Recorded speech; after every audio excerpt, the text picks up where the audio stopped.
Facebook অ্যাডভার্টাইজমেন্টে যদি আপনি ভালো রেজাল্ট পেতে চান, সবথেকে কম খরচে যদি বেশি সেল করতে চান, সেক্ষেত্রে অবশ্যই আপনার ফেসবুক অ্যাডভার্টাইজমেন্ট অ্যালগরিদম সম্পর্কে বিস্তারিত জ্ঞান থাকতে হবে। স্বাভাবিকভাবে ফেসবুক কিন্তু অ্যাডভার্টাইজমেন্ট রান করার ক্ষেত্রে অনেক অবজেক্টিভ দিয়ে থাকে। যেমন conversion ad, traffic ad, message ad, engagement. তো এই যে আলাদা, আলাদা অবজেক্ট ফেসবুক দিয়েছে, এটার কিন্তু একটা কারণ আছে। আপনি যখন যে অবজেক্টিভটা সিলেক্ট করেন, সেই অনুযায়ী কিন্তু ফেসবুক অ্যালগরিদমটা কাজ করে।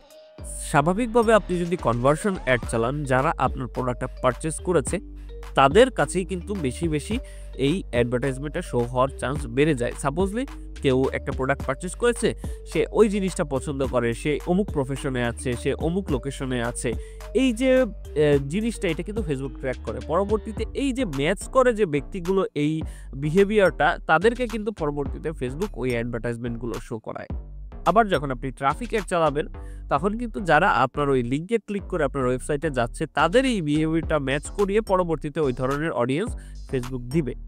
সো এইভাবেই কিন্তু ফেসবুক অ্যালগরিদমটা কাজ করে। আবার স্বাভাবিকভাবে যদি আপনি মেসেজ ক্যাম্পেইন চালান, যারা আপনার মেসেজে বেশি কনভারসেশন করছে অনেকক্ষণ ধরে, তাদের যে বিহেভিয়ারটা আছে তা ওই ম্যাচ করার পরবর্তীতে ফেসবুক ওই ধরনের অডিয়েন্সের সামনে অ্যাডভার্টাইজমেন্টগুলো তুলে ধরে।